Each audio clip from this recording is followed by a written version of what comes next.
Welcome to another episode of Real Estate and Shit. This whole podcast, the whole idea of this podcast is to create a platform where people can come and vent and say the truth about working in real estate. Today, I have the honor of being with a great real estate broker here in the Miami area, Andres Sanchez. How are you, my bro? I'm doing fantastic, man. As a matter of fact, just came from a walkthrough right now, and just like you said, sometimes working in real estate is not all fun and sunshine, how's everybody portrayed it to be. There's a lot of things that go into it, especially behind the scenes. So Exactly. And then that's one of the reasons why I wanted you to be my second guest on the show, man. As you know, we're just starting this whole idea, but I feel like it's something that Miami needed because, like you said, everyone's like making it look so pretty. Everyone's making it look so glamorous. And sometimes I'm even a little guilty of that. But obviously that comes with tribulations, that comes with problems, that comes with obstacles that you have to overcome in the shadow, like behind the scenes that 100%. our people are not aware that that's what it takes to get through it, Why don't we start with you telling me a little bit about how you got started in the real estate industry and how it's been so far for you? Well, basically, everybody tries to get their license. Everybody who's anybody knows of a realtor, whether it's your friend, your cousin, your whoever in the family, someone in your circle is a realtor. Right. Now, to become a realtor, you usually get your license, and that's pretty much it. That's what everybody thinks. However, it goes a little bit more deeper than that because you're always taught within the real estate, classes that, okay, you got to start with your inner circle, so family and friends. Right. However, once that's up, what else do you do? And that's the hard part of it because the starting point, getting that following of people to not only know that you're a real estate agent, but also be able to have the confidence in you to guide them through a transaction is a Right. completely different thing. First things first is finding a broker that can definitely teach you those things. Mm-hmm. Not just say that, hey, I'll give you a lead or two from time to time, but actually be able to put the time and effort Show you the in your ropes. growth. Yeah, it's about growth.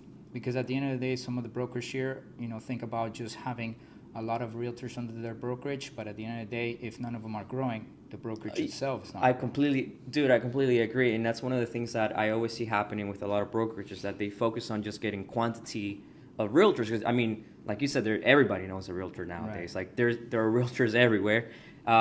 So because there's a lot of them, I think people try to play the numbers game of like, let's just get 2,000 agents and then only like 50 of them produce, Right. So I don't see the point. It's a lot of resources that go, that you kind of, spend on training these realtors. And then if they don't produce, it kind of makes no sense. So quality over quantity for sure.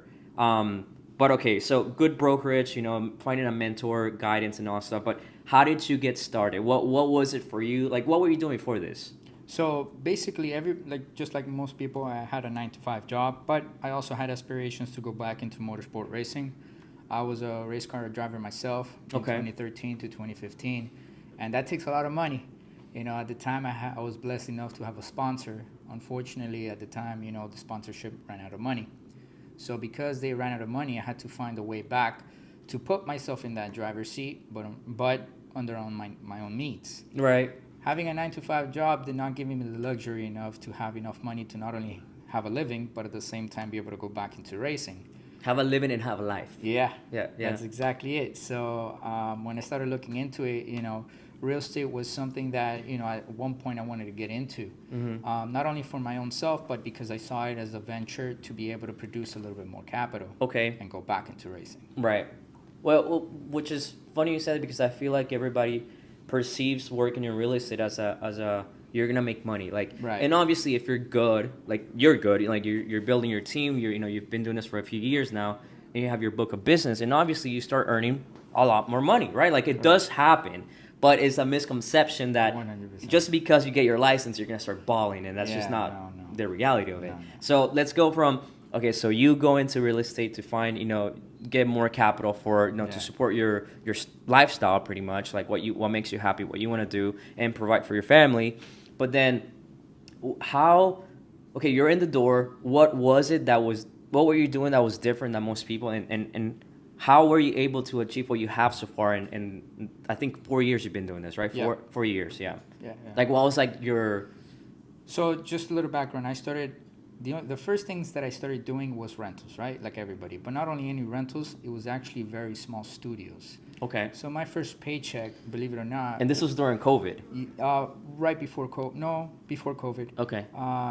My first paycheck was a $700 rental, Okay. which only paid me $250. And how long did it take you to close that? It took me like about 2 months. So you made, let's just clarify for everyone watching this. Yeah. It took you 2 months to earn how much? $250.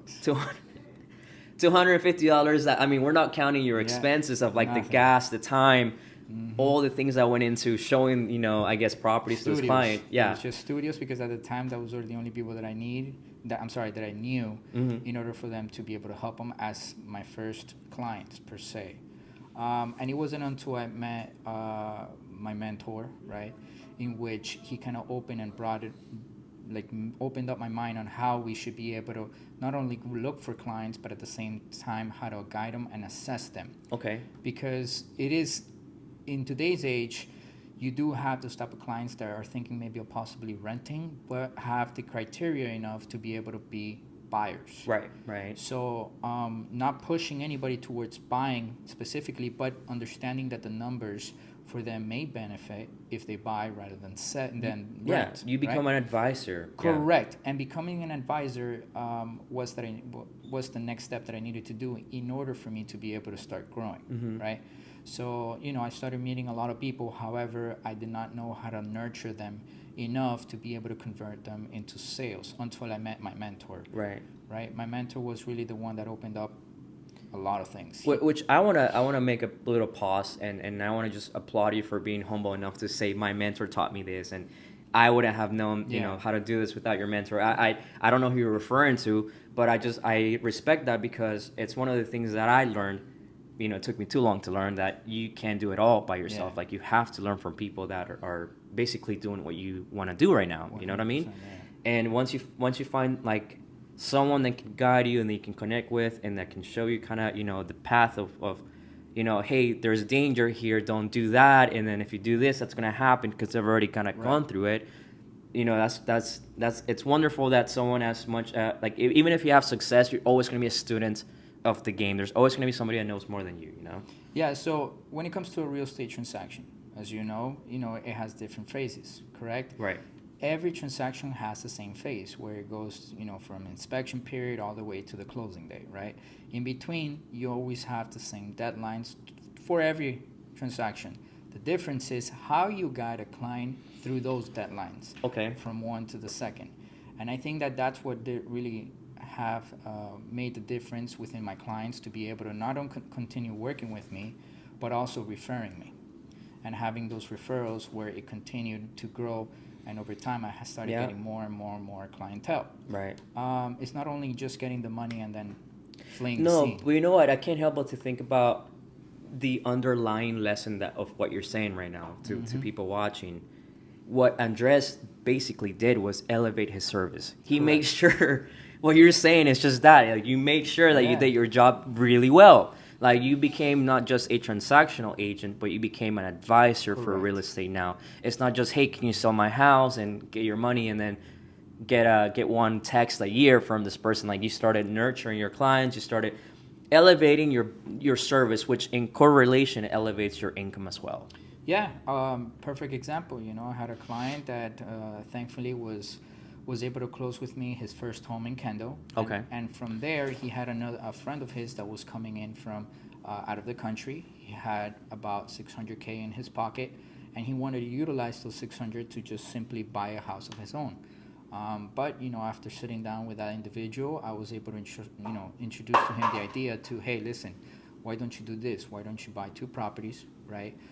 Finance both of them, so that in turn your rentals, right, can not only pay one but also give you enough income in order to help you pay the second one, and you start building equity as you start life here in the United States.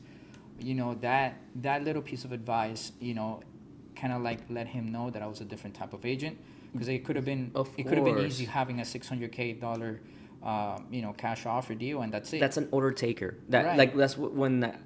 Before I started doing real estate, I was in sales. I used to sell furniture, right? That's what I know my whole life, just sales. And then in every job that I've had, in every sales job that I've had, what they teach you is just that, right. That the client, you can't sell what you don't know, basically. Right, And like, exactly. if the client doesn't know that he can do these things, and then you're backing it up with not just, hey, yeah, I am getting into transactions out of this, it does benefit me, but it also benefits you. Correct. It's like, it's a win-win. That's where the partnerships began, Right, because because out of that partnership, now he has two properties. I also was able to help my first client, which was the one that introduced me to this person. And now between them two are in a venture to buy two other properties. Right. But they did it with my guidance, Right. right? They came to me in order to ask me, hey, Andres, thank you so much for allowing me. This was a great, advice, because now I can see that my equity has grown. Right. And at the same time, both of my investments have given me back my return, basically. So now I'm ready to continue doing the same. And they would have even thought about that if I didn't introduce that Exactly. as an advice. You could have done that without you knowing it, and then without you actually telling them to do it. Which is, I think, a lot of agents nowadays, they do lack the sales factor. That Correct. skill of just, it's not, when people say sales, like, you gotta be a salesman. People think it's like a used car salesman. You're like, Yeah. shady, you're lying, and Yeah. you'll say anything to close the deals. But in this aspect, the sales is not a transaction. It's more of a how do I say this, man? Like, you are closing more, you are selling, but it's a backed up sell. It benefits everyone. You're gonna make a relationship. Exactly. Yeah. It's Yeah. a business partnership, basically. If everyone's making money, everyone's happy. Right, and the beginning is always the hardest, because especially when you get referred from another person, because they don't know you. Right. So they start kind of like holding off a lot of information because they don't trust you. So you can't really help them. Because, Interesting. for example, you Yeah. ask them, hey, listen, is it your first time buying a house? Yes, it is. Okay. Can we at least count on 20 grand, 30 grand? How much can we count on in order to purchase your first home? I only have like $20,000. When in reality they have 60. Mm-hmm. But they don't want to say that because they're scared of, Right.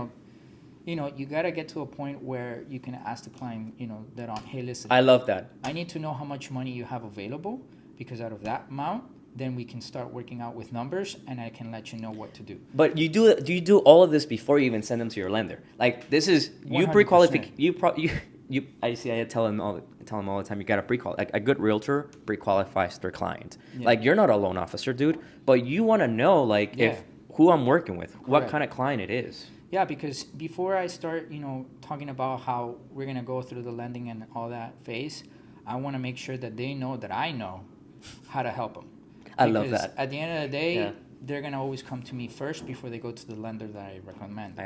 Yep. So, I got to treat them in a way that or not treat them, let them know that I know what I'm talking about.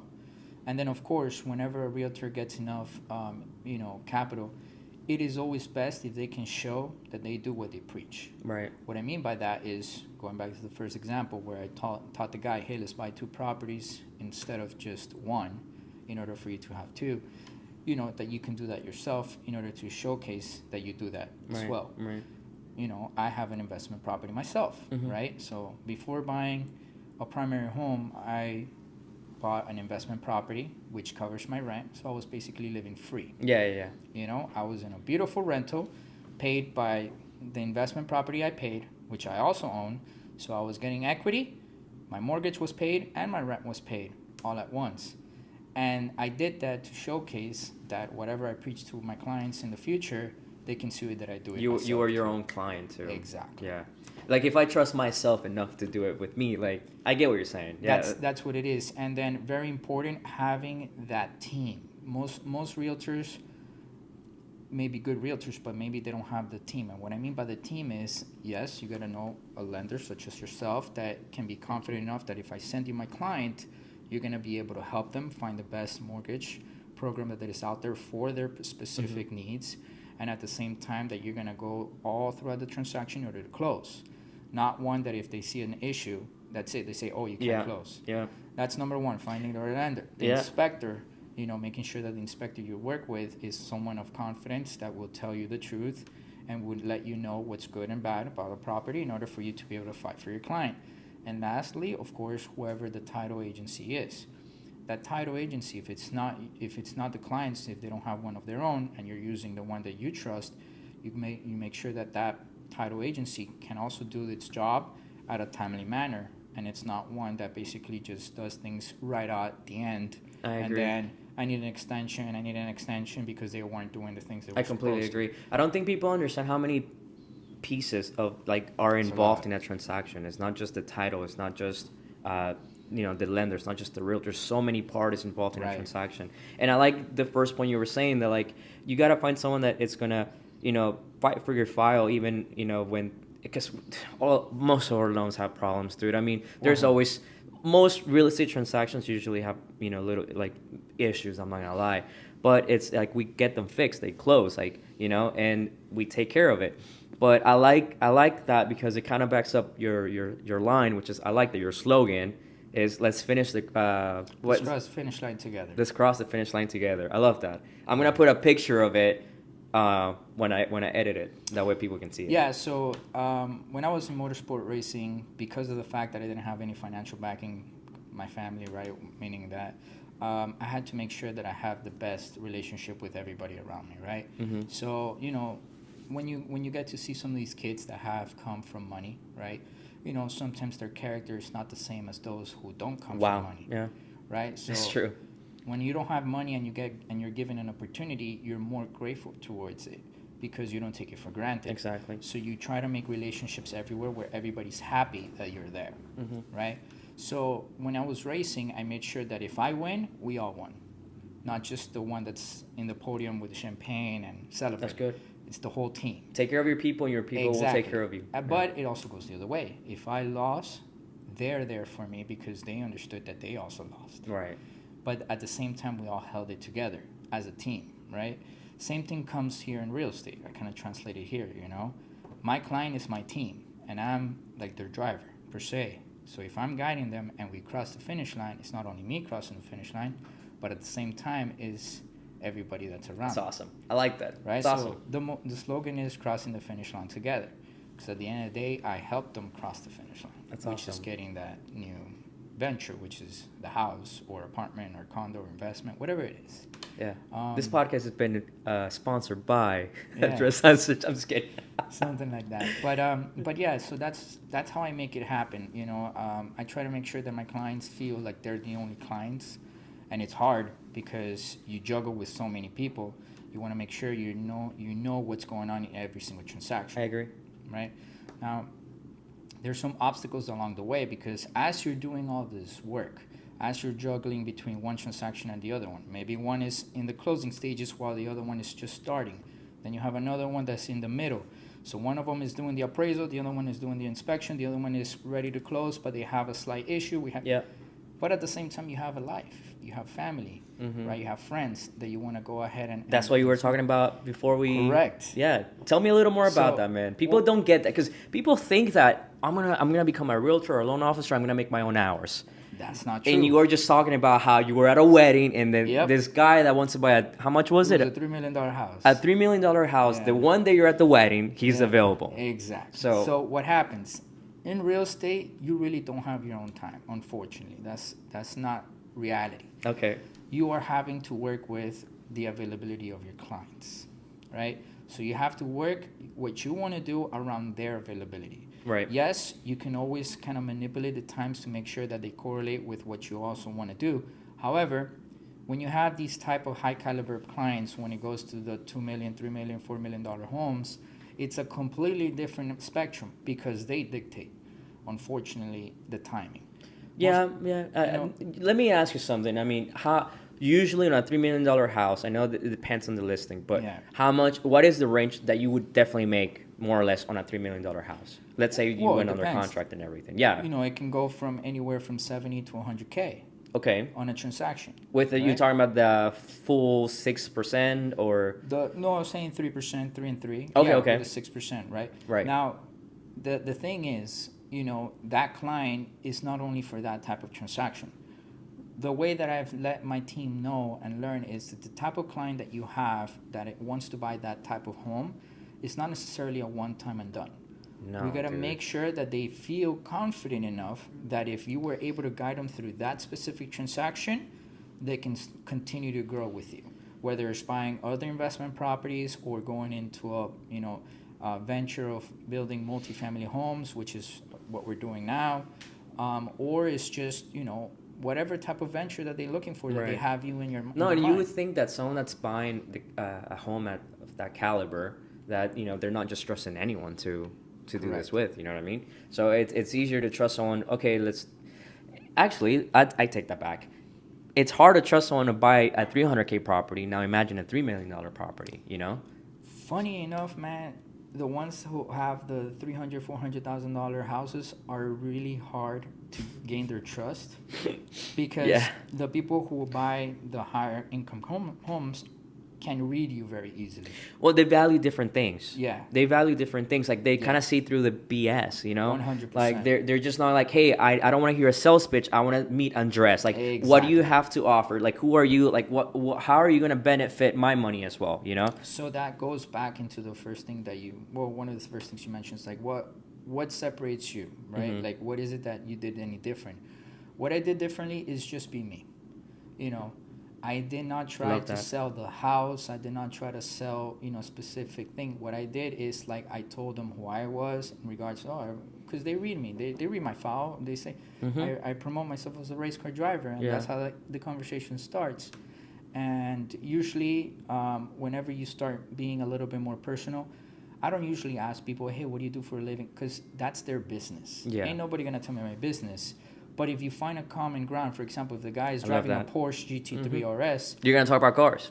exactly. Yeah, and it's one of the things that I always teach my teammates too. It's like, hey, you don't go and ask for business. Like, hey, here's my business card. Call me, send me some deals, or Right. refer me clients.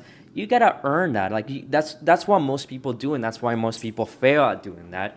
Yeah. Because I always like to say, in order for you to do business with people, you have to do a little not business stuff with them. Like, Yeah. find a common ground. Like for me, 100%. golf would be like, if you wanted to sell me something, take me to play golf, pitch Exactly. me your product, and I'll probably buy it by the end of the day. 100%. So going back to the story I was saying before, Uh-huh. particular client, I've been trying to meet him, because unfortunately I wasn't able to meet him, and it's been over a month and a half now that I was trying to get to meet him and be able to show him some houses, specifically one that he's been wanting to see. And every time he was either, I gotta go to New York, or I'm traveling, or I'm with the family. They're busy. And unfortunately, some of the things that happen in real estate is that you finally have what's called a weekend off. And what that means is either the wife is telling you, hey, we haven't had, a weekend with the kids or whatever, or, a friend's wedding or something is going on in that particular Saturday or Sunday, where you tell yourself, hey, I'm just No gonna work. no work. That doesn't work at all. That doesn't work at No, all in real it's estate, ironic. because Yes. as you're getting ready to go to that event with the family or whatever the case is, you get a text message or you get a call saying, Can I see hey, the house? Andres, can I see the house Yeah, today? yeah. And if it's a client that you've been trying, that's when you have to make a choice. So how do you make that choice? Because now you're talking about like $90,000 and then wedding with my my Right. wife or So the way I do it is, if I can make it happen today as the client requested, then I will give it a go. Why? So in that particular scenario, we were supposed to go to the wedding at 12 p.m. on a noon. Okay. And this gentleman called me around 10 a.m. So it was a 2-hour, intermediate that I had in order to see what I would do. So the guy said I wanted to go see it at noon. I had to be at the wedding at noon, right? So it gave me a very short amount of time to try to call the listing agent, make sure that I can get the time at noon, first Okay. of all, and then be able to make it to the wedding. Thankfully, the listing agent was a friend of mine that knew me, so they said, hey, Andres, the house is yours. I'll leave it open for you. Great. But now is kind of like a conversation between me and my family, saying, hey, guys, I got to go. I gotta go. So the way that I portray it is like, guys, I want you guys to go enjoy yourselves. I will meet you there, but just know that what I'm doing today is for our benefit in the future. I love that, man. Right? Yeah. Now I got to be careful how many times I say that, because it can't be every time. It's all about balance. Right. And that's what I was trying to, I'm saying it again, because it's all about balance. Like, and which Yeah. is something that I was telling you I'm learning how to do, man, because I have my girlfriend and I just moved in together. Like, I'm learning how to be a man of a Of a home. house. I don't even have kids yet, but it's like I am so used to just working all the time and working on the weekends and not having to like tell anyone, Yeah. what time I'm gonna be home. That now I'm learning that you need to have a balance between You your do. life and also work. You do. So real estate is very volatile, right? They can call you, like you can have a free day or whatever, and then they call you, and then you just gotta go. However, there's a times and place. In that particular moment, I had to go because if I wouldn't have gone, I just lost a month and a half of work. Right. Because I've been working for that guy to meet me for a month and a half. Right. So that's how I balanced it. If I say no to this guy today, the one day that he's available, tomorrow he may call someone else. I would have done the same thing, to be honest. Right? Yeah. So what happens? That's how I balance it out. But there's times that, okay, I got to give time, let's say to my wife per se, I'm going to go to Orlando for 3 days. Okay. I'm being blessed enough to be able to have a team underneath me that I can confidently say that if I'm not there, my clients are taken care of because they're good enough to be able to have the same caliber of service that I have. I agree. So what I do is during those 3 days, I forward my calls to them, right? Letting all my clients prior to know, hey guys, I'm going to be gone for 3 days.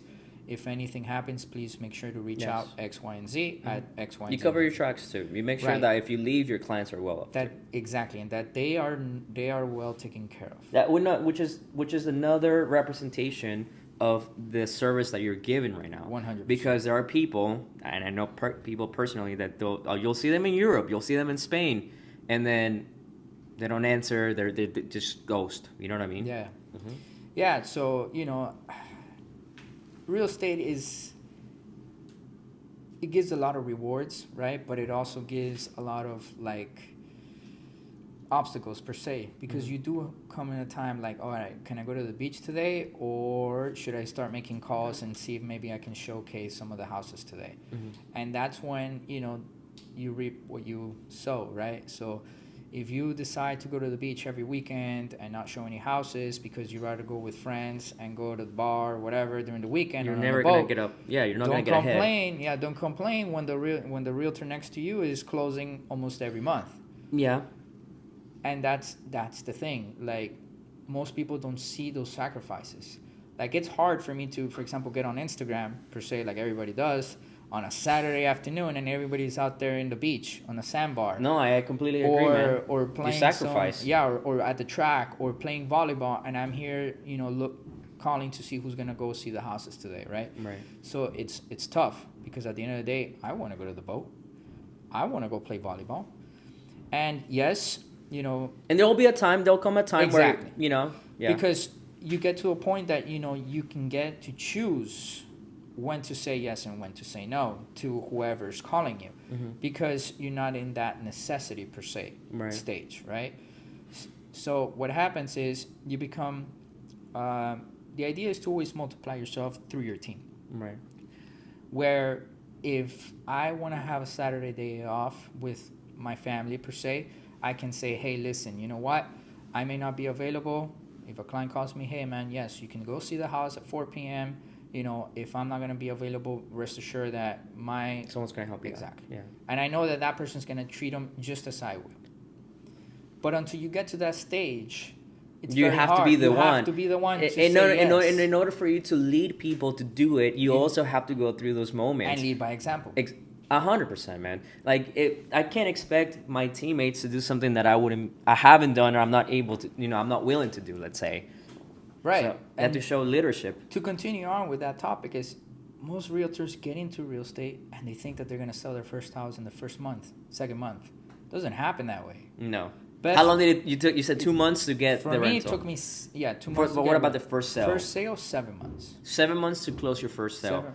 First sale. It took me 6 months to close my first loan. Yeah. 6 months. 7 months. I was in my head. I was like, dude, my car is gonna get repossessed. Like, I'm gonna lose everything. I was still living at home. Yep. I was like, my mom's gonna hate me. Like, I'm a loser. All these things. Correct. But after the first sale, everything switches. Yes. To what sense? Like, your mentality. So because now you believe that you can do it. Exactly. Yeah. That's all it is. It's all mindset. And you learn the process. Mm-hmm. Before, you didn't know. Yeah. For example, I remember getting the first contract signed, and it's been accepted, and now I'm like, now what? I don't know who to call for an inspector. I don't have an inspector. Yeah. I don't know. I've never worked with this lender who my client is using. Do I call them, or do I let them interact with each other? I don't know what to do. And if they don't have an inspector, I got to call a broker or someone that has an inspector, like I didn't know what come next. I didn't even know how to ask for wire instructions for an escrow. Had no idea. And I just want to say something. I want to clarify something. There's nothing wrong with being new. Nothing. He's been new, I've been new. But the difference is that he's been doing this successfully for a couple of years now, like 4 years. And it's so hard to get through the first year. 100. And that's why I have so much more respect for the people that get through the first couple of years. Because when you're brand new, you still haven't shown any, you still haven't, demonstrated that you are capable of handling the pressure and the mentality of just keep going, And to understand that there is phases on real estate. Like, you're not going to get $1 million right off the bat. You're just not. You're going to have to work for it, or even 100,000. Everybody's first goal is to make 100K in real estate, right? Which is completely doable, but it takes time in order to reach that goal first. Because when you don't see a sale in 7 months and the year is about to end and you're still like, damn, I only made one sale. It messes up with your mind. Exactly. So that's where most people don't see. Most people see the Instagram post and the pictures and the propaganda but nobody really knows behind the scenes what that happens behind the scenes. I've been at it for 7 months and I haven't closed one deal. Dude, I remember last year. Right? This happened to me last year, by the way. It was the first drought that I ever experienced. Like last year when the rates were going up and summertime, it was just terrible, man. Yeah. And I remember going through 3 months of just not closing, and I could just see my account just getting depleted because thankfully I had a good first quarter of the year, but then I just went down, like no closings. And then it was one of those moments that I'm like, do I get a second job? Should I get a part-time? Correct. And I stuck with it. I was like, hell no, I'm not doing this. I'm either going to just die here or it's got to work. It's got to work out for me. And it worked out, obviously. And that's the way you got to think. Yeah. Because as soon as you put yourself a safety net, you let go of the pedal, right? Like you gotta keep flooring it, because the moment you lift off, that's it. You're never gonna be like the way you want to be in terms of getting towards the goal. I completely agree. You gotta go all in. Yeah. If you're not all in, it's not the business for you. It's just that's what it is. I love that. That was like a mic drop. Yeah. Like that was literally so. Like if you're scared of this, that's what I've been telling them. It's like I'm gonna say this about you, Cesar. Like I know you guys can't see Cesar, but. When he first interviewed, he reached out to me and I interviewed him. I was like, "Are you just letting you know you're not gonna make money for the first 6 months?" Like that was just my test to him. I was like, "Are you okay with that?" He's like, "Yeah, no, that's fine. I got some money saved." But I tell that to everyone that comes in real estate. You're not gonna make money in the first 6 months. You have to mentally prepare to not make money the first 6 months. And it's 100% true, because if you're not okay with that, then it's not the business for you. Or you can just do it part-time. That's up to you. Yeah. But it's not the same. But you're never going to reach the level of a full-time, You can't. And it's just not manageable. Right. Because in order for you to reach a certain criteria of realtor that you want to be, you will be juggling different type of clients. You have to learn how to manage different types of characters. And those type of characters may take up a whole day of work, per se. Because there's clients that want to know about every single little thing about that contract. No, you're absolutely right. Yeah. You have to understand what the contract says. They want to go with every single line. Then they need to know and say, who's the inspector? I got to see who this inspector is. There's type of clients that want to know everything. And then there's other type of clients that are easy and they be like... Very laid back. Do it. Like, hey, I trust you. I trust you. Whatever you say. Yeah, those are my favorite. So what happens? Like if you're a part-time... realtor, nothing wrong with being a part-time realtor, but you gotta understand that your service will not be the same. You'll never be matched. Yeah, a full-time realtor will never be matched with a part-time, in my opinion. Like, now I'm not saying being part-time is bad, but it's just impossible. Like that full-time realtor, that's the only thing he does. He has the necessity to do this. He's gonna have a better service and more time to do so. Right, and be able to just have a better service, just as you said. So. At the end of the day, is how well you manage those clients, right? And you have to understand that clients that you help today for the first time, you may not be closing them 3 to 4 to 5 months from now. It's not that you help them today, you show them a house today. Sometimes a year, bro. I got clients from like 2 years ago. And you have to understand it's a process, right? You cannot be pushy with the clients. No. They have to be able to trust you enough. It's not a hard sell. It's not. Yeah. So, and at the end of the day, you need to let them choose you on their own, because anybody can go to any of these realtor sites or whatever it is, not realtors, house sites, Zillow, apartments, right? And they can just call through there, right? But the difference is that they want to use you because of the way you've treated them, the way you've serviced them, the way you know about the transaction, the way everything. And People buy from people they like, bro. Exactly. Yeah. So that's where the things that people don't see, right? Like, how hard is it to get a client? Because each client has a million choice of realtors. They do.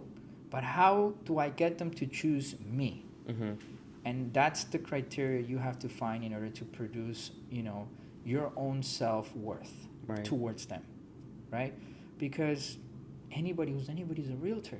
Mm-hmm. Go anywhere. Go to a family reunion. Somebody there is a realtor. And I do want to say this on the camera. Just because you're licensed does not mean you're a professional. 100%. And I mean that if the shoe fits, whatever. But I always think that just because your uncle or your cousin's a realtor, that doesn't mean that he knows what he's doing, you know? And that's why a lot of people lose money and then they have this bad experience because, it's not the same hiring someone that does this for a living, that has 100 transactions under his belt, Right.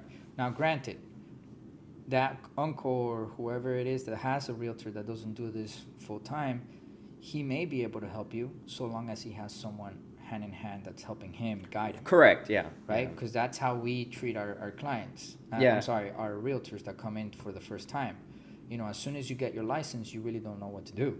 So if we get any new realtors signed to our brokerage, we make sure we guide them that, if they have a client that they don't want to lose, that they get paired up with a veteran in order for them to be able to close out that particular deal, right? All right. Andres, tell us about your brokerage. What's the name of your brokerage? We Avenew Realty. So we have 3 offices, one here in Doral, we have one in Brickell, and we're opening one in Dayland. I'm the one that's pretty much in the Brickell area. Okay. We've been blessed enough to be able to expand the brokerage to a certain degree where we basically, yes, we're a real estate brokerage like any other, but we're also expanding towards development, house development. Okay. Right? So, if anybody is willing to invest with us, they get to see the whole entirety while they're our client, which is what we try to, make sure that the clients know that we know what we're doing.